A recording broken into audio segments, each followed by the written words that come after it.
بسم اللہ الرحمن الرحیم۔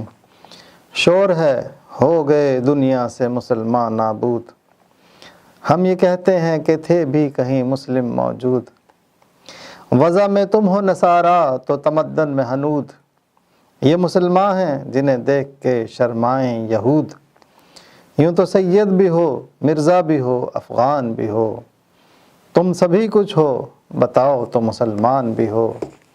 اس بند میں مسلمانوں کا اپنی تہذیب و تمدن کو چھوڑ کر غیروں کی نقالی کرنے اور مسلمانی چھوڑ کر خود کو ذاتوں اور قوموں میں بانٹ دینے والے رویے پر کڑی تنقید کی گئی ہے۔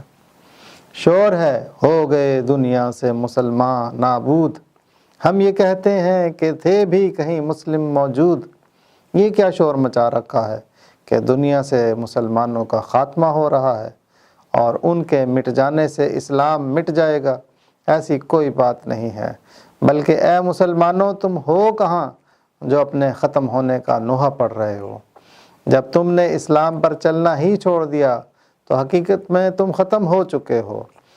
اب جو لوگ اپنے آپ کو مسلمان کہہ رہے ہیں وہ صرف نام کے مسلمان ہیں اور ان میں مسلمانوں والی کوئی چیز موجود نہیں۔ وضع میں تم ہو نصارہ تو تمدن میں ہنود، یہ مسلمان ہیں جنہیں دیکھ کے شرمائیں یہود۔ اگر تمہارا رنگ ڈھنگ دیکھا جائے، تمہاری چال چلن اور شکل و صورت دیکھی جائے تو تم عیسائیوں جیسے دکھائی دیتے ہو۔ تمہارا لباس اور زبان اس بات کی گواہی دیتے ہیں کہ تمہیں اسلامی طرز زندگی سے بڑھ کر ویسٹرن انداز اپنانے میں زیادہ دلچسپی ہے، اور اگر تمہارا مرنا جینا دیکھا جائے، تمہاری شادیوں میں ہونے والے رسم و رواج کا جائزہ لیا جائے تو یہ لگتا ہے کہ تم نے ہندوانہ بود و باش اور سماجی زندگی کی روایات کو اپنا لیا ہے۔ آج وہ یہودی جنہیں تم اپنا دشمن کہتے ہو، ان کو دیکھو، وہ اپنے مذہب سے کس قدر زیادہ منسلک ہیں، اور ان کا طرز زندگی آج بھی اپنے مذہبی انداز سے جدا نہیں ہوا ہے۔ سکھوں کو دیکھو کیسے اپنی روایات کا خیال رکھتے ہیں، اور تم وہ مسلمان ہو جنہیں دیکھ کر یہودی بھی شرم سے پانی پانی ہو جائیں۔ یوں تو سید بھی ہو مرزا بھی ہو افغان بھی ہو، تم سبھی کچھ ہو بتاؤ تو مسلمان بھی ہو۔ تم مسلمان ہونے کے دعوے کس بنیاد پر کرتے ہو، جبکہ اپنا تعارف بریلوی، دیوبندی، اہل حدیث، شیعہ، فاطمی، آغا خانی اور پتہ نہیں کس کس روپ میں کرواتے ہو، اور اپنی پہچان کے لیے ذات پات کا سہارا لیتے ہو؟ کوئی سید، کوئی مرزا، کوئی پنجابی، کوئی پٹھان، کوئی سندھی، کوئی بلوچی، کوئی مہاجر، کوئی بنگالی، تم سب کچھ بننے پر تیار ہو جاتے ہو اور آپس میں کٹ مرتے ہو۔ کبھی مسلمان بن کر اکٹھے ہو کر بھی تو دکھاؤ کہ پوری دنیا کے مسلمان ہم ایک ہیں۔ دم تقریر تھی مسلم کی صداقت بے باک، عدل تھا اس کا قوی لو سے مراعات سے پاک، شجر فطرت مسلم تھا حیا سے نمناک، تھا شجاعت میں وہ ایک ہستی فوق الادراک، خود گدازی نم کیفیت صحبایش بود، خالی از خیش شدن صورت مینایش بود۔ اس بند میں پہلے دور کے مسلمانوں کی چند مزید خصوصیات بیان کی گئی ہیں کہ جو مسلمان تھے ان کی گفتگو میں سچائی کی وجہ سے بے باکی ہوتی تھی، حیا ان کی زندگی کا جوہر تھی، اور ان کی شجاعت عام لوگوں کی سمجھ سے بالا تر تھی۔ دم تقریر تھی مسلم کی صداقت بے باک، عدل تھا اس کا قوی لو سے مراعات سے پاک۔ وہ ایسے مسلمان تھے کہ جب بات چیت کرتے تھے تو سچ بولتے تھے، اور یہی سچ ان کی خود اعتمادی اور دلیری کی بنیاد تھا۔ اسی سچ کی بنا پر ایک عام مسلمان بڑے بڑے بادشاہوں کے دربار میں کھڑے ہو کر مناظرے اور مباحثے کرتے ہوئے بے خوفی کا مظاہرہ کرتے تھے، اور جب انہیں قاضی کے منصب پر فائز کیا جاتا تھا تو وہ کسی قسم کے لالچ میں نہ پڑتے تھے، اور کوئی طمع یا مراعات کی رغبت ان کے انصاف کے راستے میں حائل نہیں ہو سکتی تھی، اور ان کے فیصلے عدل پر مبنی ہونے کی وجہ سے قبول عام ہوتے تھے۔ ان کا نظام عدل پوری دنیا میں معتبر مانا جاتا تھا، اور اکثر اوقات غیر مسلم بھی اپنے فیصلوں کے لیے ان کی عدالتوں سے رجوع کرتے تھے۔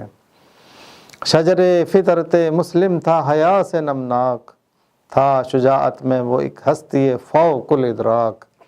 یعنی وہ ایسے مسلمان تھے کہ جن کی شخصیت کے پودے حیا اور شرم کے پانیوں سے پروان چڑھ کر ایک قد آور درخت بن جاتے تھے، اور ان کی ذات جرأت و بہادری اور شجاعت و دلیری کا ایسا نمونہ ہوتی تھی جو لوگوں کی سمجھ سے بالا تر ہوتا تھا۔ یعنی مسلمان بچوں کو بچپن سے ہی شرم و حیا سکھائی جاتی تھی اور ان کو بہادری اور دلیری کی تربیت دی جاتی تھی۔ یہ اس حدیث کی طرف اشارہ ہے کہ نبی اکرم صلی اللہ علیہ وآلہ وسلم نے فرمایا، حیا ایمان کا حصہ ہے، یعنی جس شخص میں ایمان ہوگا اس میں حیا بھی ہوگی۔ فرمان نبوی صلی اللہ علیہ وآلہ وسلم ہے، ہر دین کی ایک امتیازی علامت ہوتی ہے اور اسلام کا امتیاز حیا ہے۔ مسلمان معاشرے اور کافر معاشرے میں جو سب سے زیادہ نمایاں فرق ہے وہ حیا کا تصور ہے۔ ایمان کی حفاظت میں حیا کا بڑا عمل دخل ہے۔ آپ صلی اللہ علیہ وآلہ وسلم نے فرمایا، حیا اور ایمان جڑواں ہیں، اگر ان میں سے ایک اٹھ جائے تو دوسرا بھی اٹھ جاتا ہے۔ یعنی جس میں حیا نہ رہے اس میں ایمان بھی نہیں رہتا۔ حیا کے دو درجے ہیں، ایک درجہ یہ ہے کہ لوگوں سے حیا کرنا، مثلا اساتذہ، والدین، بزرگ وغیرہ کے سامنے ادب و احترام اور شرم و حیا سے کام لینا۔ حیا کا دوسرا تصور اللہ تعالیٰ سے حیا کرنا ہے، اور حیا کا اصل مقصد یہی ہے، کیونکہ لوگوں سے حیا کا سبب بھی پس پردہ اللہ تعالیٰ سے حیا ہی ہے۔ اسی لیے احادیث میں اللہ تعالیٰ سے حیا کرنے کی تلقین کی گئی ہے۔ آپ صلی اللہ علیہ وآلہ وسلم نے فرمایا، اللہ اس بات کا زیادہ حقدار ہے کہ اس سے حیا کی جائے۔ مراد یہ ہے کہ مثلا آپ ٹی وی دیکھ رہے ہوں یا انٹرنیٹ استعمال کر رہے ہوں، آپ کے آس پاس کوئی نہیں ہے، کسی کی آپ پر نگاہ نہیں ہے، جو آپ چاہیں کر سکتے ہیں، تب بھی اللہ تعالیٰ تو آپ کو دیکھ رہا ہے۔ اس وقت اللہ تعالیٰ سے حیا ایمان ہے، اور یہی حیا ایک مومن سے مطلوب ہے، اور اسی حیا کا نتیجہ شجاعت کی صورت میں نکلتا ہے۔ بے حیا شخص کبھی بھی دلیر نہیں ہو سکتا، اور پہلے دور کے مسلمان حیا کے اس تصور پر پورے اترتے تھے، جس کی وجہ سے انہوں نے جنگوں میں شجاعت و بہادری کے ایسے کارنامے سر انجام دیے کہ جن سے عقل حیران ہو جاتی ہے۔ اے مسلمانوں، ذرا غور کرو کہ تمہارے معاشرے میں کتنی حیا باقی رہ گئی ہے، اور مائیں بچوں کو بہادری کا سبق سکھا رہی ہیں یا ڈر ڈر کے جینے کی تلقین کرتی ہیں۔ خود گدازی نم کیفیت صحبا یش بود، خالی از خیش شدن صورت مینا یش بود۔ نبی پاک صلی اللہ علیہ وآلہ وسلم کی تربیت اور تزکیہ نفس کا اصحابہ کرام رضوان اللہ علیہم اجمعین کی زندگی پر یہ اثر ہوتا تھا کہ وہ نفوس پاکیزہ خود گدازی کے عمل سے گزر کر ایک ایسے عالم میں پہنچ جاتے تھے جہاں ایمان قول سے بڑھ کر ان کا حال بن جاتا تھا، اور ان کی شخصیت بذات خود ایک ایمان افروز شراب کا روپ دھار لیتی تھی۔ پھر وہ یہی شراب دوسروں کو پلا کر انہیں اپنے رنگ میں ڈھال لیتے تھے، اور اللہ کی رضا کے لیے خود کو دنیاوی لالچ، طمع، حرص، جھوٹ، نفرت، حسد، تکبر اور کینہ وغیرہ سے خالی اور پاک کر کے ایک شفاف مینا یعنی صراحی کی صورت اختیار کر لیتے تھے۔